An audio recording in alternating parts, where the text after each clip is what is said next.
Bismillahirrahmanirrahim. Assalamualaikum warahmatullahi wabarakatuh. Alhamdulillahirabbil alamin.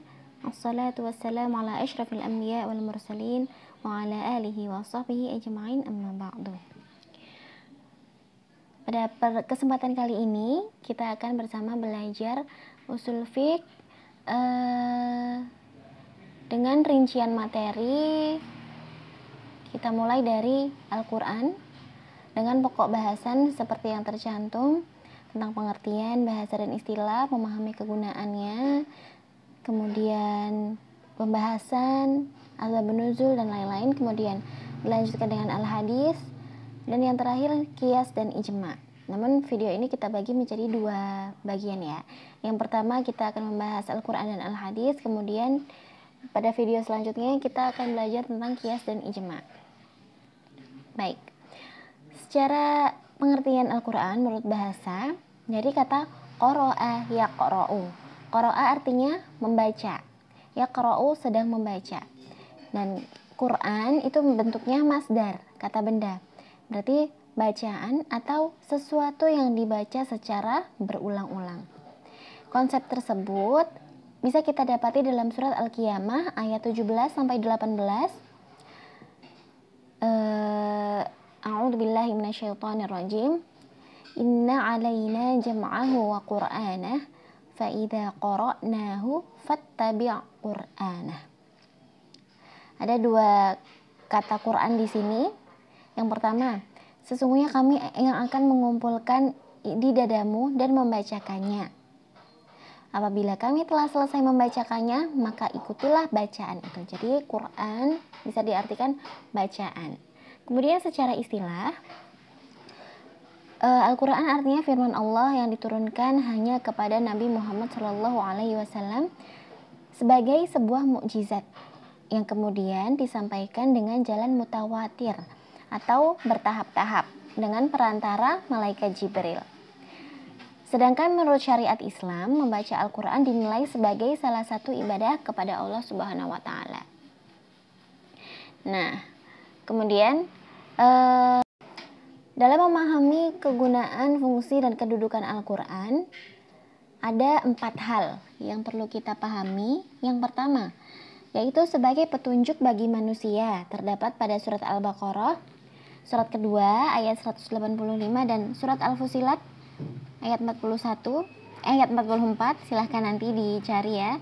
Dan yang kedua sebagai sumber pokok dari ajaran agama Islam, yaitu mengenai apa saja. Yang pertama ibadah, hukum, ekonomi, polek sosbud pun ada, serta ilmu pengetahuan dan juga seni. Jadi lengkap, segala yang ada di dalam Al-Quran itu lengkap tentang segala hal yang menjadi dasar dalam kehidupan kita sehari-hari. Selanjutnya yang ketiga, peringatan dan pelajaran bagi manusia, yaitu bisa kita dapatkan dari kisah para nabi dan umat terdahulu. Tentu saja untuk kita ambil hikmah dan pelajarannya. Yang terakhir adalah merupakan mukjizat Nabi Muhammad SAW. Fungsi Al-Quran sendiri, Al-Quran merupakan wahyu Allah yang fungsinya sebagai pedoman hidup setiap umat muslim dan sebagai korektor atau penyempurna dari kitab-kitab sebelumnya yang diturunkan oleh Allah kepada nabi-nabi yang sebelumnya. Jadi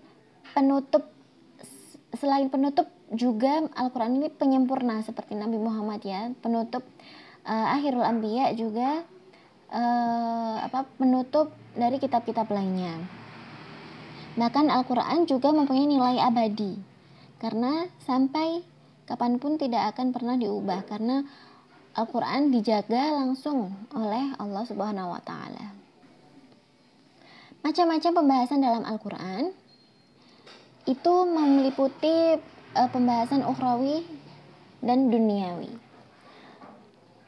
Tentu saja selain akhirat juga ada dunianya. Bisa kita lihat dalam surat Al-Qasas ayat 77. Wabtaghi fima ataqallahu ad-daral akhirah wa la tansa nasibaka minad dunya wa ahsin kama ahsanallahu ilaika wa la tabghil fasada fil ard. Innallaha la yuhibbul mufsidin. yang artinya adalah dan carilah pahala negeri akhirat dengan apa yang telah dianugerahkan Allah kepadamu, tetapi janganlah kamu lupakan bagianmu di dunia dan berbuat baiklah kepada orang lain sebagaimana Allah telah berbuat baik kepadamu, dan janganlah kamu berbuat kerusakan di bumi, sungguh Allah tidak menyukai orang-orang yang berbuat kerusakan. Jadi ini tidak bisa dipisahkan antara ukhrawi dan duniawi ya. Mengapa pembahasan dalam Al-Quran meliputi ukhrawi dan duniawi? Jawabannya sederhana, karena Islam merupakan agama yang diperuntukkan bagi orang-orang yang hidup, bukan orang-orang yang sudah mati. Jadi, dunia dan akhirat saling bersangkutan, tidak bisa saling dipisahkan. Sederhana ya, karena Islam merupakan agama orang yang diperuntukkan bagi orang-orang yang hidup. Sedangkan kehidupan sebagaimana kita rasakan membutuhkan dua hal yang sangat prinsipil, yaitu kebutuhan raga yang berupa sandang, pangan, papan, dan kebutuhan jiwa yang berupa nilai-nilai spiritual. Kedua kebutuhan prinsipil tersebut harus dipenuhi dengan cara serasi dan seimbang. Bukan memenuhi salah satunya aja, sedang yang lainnya ditinggal. Keduanya menjadi sebuah kewajiban bagi kita yang harus dipenuhi. Kewajiban bekerja sama dengan kewajiban sholat, bukan sebaliknya. Jadi kalau kita selalu sholat, nah kemudian kita meninggalkan pekerjaan, atau kita bekerja terus-terusan tanpa sholat, tanpa berdoa, tanpa beribadah, itu tentu saja akan mengganggu keseimbangan kehidupan kita, terutama kehidupan akhirat ya. Sebagaimana firman Allah sebelumnya yang sudah saya bacakan.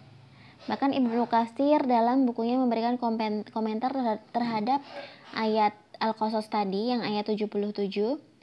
Gunakanlah yang telah Allah anugerahkan untukmu dari harta dan nikmat yang besar untuk taat pada Rabb-mu dan membuat dirimu semakin dekat kepada Allah dengan berbagai macam ketaatan gitu. Nah, dengan ini semua engkau dapat menggapai pahala di kehidupan akhirat. Dan jangan lupakan nasibmu kehidupan dunia, yaitu dari yang Allah bolehkan berupa makanan, minuman, pakaian, tempat tinggal, dan menikah. Allah masih memiliki hak darimu, dirimu juga memiliki hak, keluarga juga memiliki hak, istri punya hak, maka tunaikanlah hak-hak setiap yang memiliki hak. Itu tafsir Al-Quran Al-Azim yang bisa kita simpulkan ya dari ayat 77 dari surat Al-Qasas. Selanjutnya, kita membahas tentang asbabun nuzul. Secara bahasa, asbabun nuzul, kalau asbab itu jamak dari sababun, jamaknya asbab. An-nuzul artinya turun, berarti sebab-sebab diturunkannya atau sebab-sebab yang melatar belakangi terjadinya sesuatu. Meski segala fenomena yang melatar belakangi terjadinya sesuatu dapat disebut asbabun nuzul dalam pemakaiannya, ungkapan asbabun nuzul khusus untuk menyatakan sebab-sebab yang melatar belakangi turunnya Al-Quran, seperti halnya asbab al-wurud secara khusus digunakan sebagai sebab turunnya hadis. Ya, sejarah turunnya Al-Quran, proses turunnya Al-Quran, insya Allah akhwat semua juga sudah pernah sering mendengar ya. Ketika kajian nuzulul Quran misalnya, Al-Quran diturunkan dalam waktu 22 tahun, 2 bulan, 22 hari, mulai dari malam 17 Ramadan ya, tahun 41 Hijriah dari kelahiran Nabi, mulai dari tahun 41 dari kelahiran Nabi sampai 9 Zulhijjah Haji Wada tahun 63 dari kelahiran Nabi atau tahun 10 Hijriah. Jadi permulaan turunnya Al-Quran itu ketika Nabi sedang beribadah di Gua Hira. Pada saat itu turunlah wahyu dengan perantara malaikat Jibril Al-Amin yang membawa beberapa ayat Al-Quran Al-Hakim. Nah, surat yang pertama kali turun, kita semua sudah sering memahami ini ya, surat Al-Alaq ayat 1-5. Iqra bismi rabbikal ladzi khalaq dan seterusnya. Yang itu yang pertama kali diturunkan kepada Nabi Muhammad. Sebelum wahyu diturunkan telah turun sebagian tanda dan dalil sebagaimana hadis yang diriwayatkan oleh Imam Al-Bukhari dengan sanad dari Aisyah yang menunjukkan akan datangnya wahyu dan bukti nubuwah bagi Rasulullah Shallallahu Alaihi Wasallam. Dan tanda-tanda tersebut adanya mimpi yang benar dikala beliau tidur, dan kecintaan beliau untuk menyendiri dan berhalwat di Gua Hira untuk beribadah kepada Allah. Jadi itu proses turunnya Al-Quran ya. Ya, ini tugas individu untuk materi Al-Quran. Tugasnya yaitu carilah dan buatlah rangkuman, hanya rangkuman saja. Jadi tulis aja ayat-ayat yang menjelaskan tentang diturunkannya Al-Quran, insya Allah mudah. Kemudian juga lampirkan di lembar selanjutnya tentang sejarah penulisan dan pengumpulan Al-Quran, supaya kita bisa lebih mudah memahami, dan kita insya Allah nanti jika ada kesempatan kita bisa mendengarkan presentasi teman-teman. Tapi ini individu saja untuk bahan diskusi ya.